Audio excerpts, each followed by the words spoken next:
ব্রাজিলের Sao Paulo রাজ্যে একটি বিমান বিধ্বস্ত হয়েছে। এতে থাকা ৬১ জন আরোহীর সবাই নিহত হয়েছেন। ভয়েপাস এয়ারলাইন্স জানিয়েছে ২ ইঞ্জিনের টার্বোপ্রপটি দক্ষিণাঞ্চলীয় রাজ্য পারানার ক্যাসকাভেল থেকে সাও পাওলো শহরের গুয়ারুলহোস বিমানবন্দরে যাচ্ছিল। তবে মাঝপথে ভিনহেডো শহরে বিমানটি ভূপাতিত হয়। ATR 72-500 বিমানটিতে ৫৭ জন যাত্রী এবং ৪ জন ক্রু সদস্য সহ মোট ৬১ জন আরোহী ছিলেন। ভ্যালিনহসের পৌর কর্তৃপক্ষ বলছে আরোহীদের কেউ বেঁচে নেই। ওই কর্তৃপক্ষের কর্মীরা কাছাকাছি অবস্থিত ভিনহেদোতে উদ্ধার অভিযানে নিযুক্ত ছিলেন।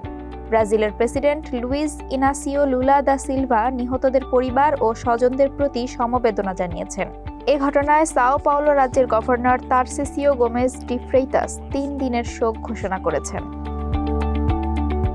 বিমানটি একটি আবাসিক এলাকায় ভূপাতিত ও বিধ্বস্ত হলেও ওই এলাকার কেউ হতাহতের শিকার হননি। স্থানীয় গণমাধ্যমে প্রকাশিত ভিডিও চিত্রে একটি বড় বিমানকে উচ্চ গতিতে মুখ থুবড়ে পড়তে দেখা যায়।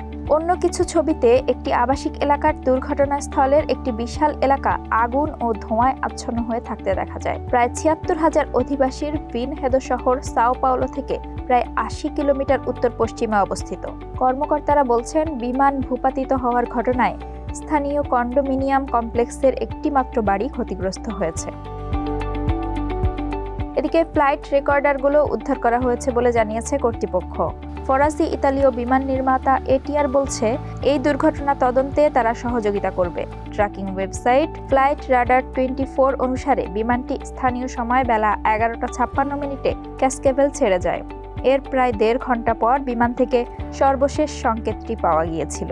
এদিকে ব্রাজিলের সিভিল এভিয়েশন এজেন্সি বলছে ২০১০ সালে নির্মিত বিমানটি বৈধ রেজিস্ট্রেশন এবং এয়ারওয়ার্ডিনেস সার্টিফিকেট সহ ভালো অপারেটিং অবস্থাতেই ছিল। এছাড়া দুর্ঘটনার সময় বোর্ডে থাকা ৪ জন ক্রু সদস্যের সবাই ছিল যথাযথভাবে লাইসেন্সপ্রাপ্ত ও যোগ্য।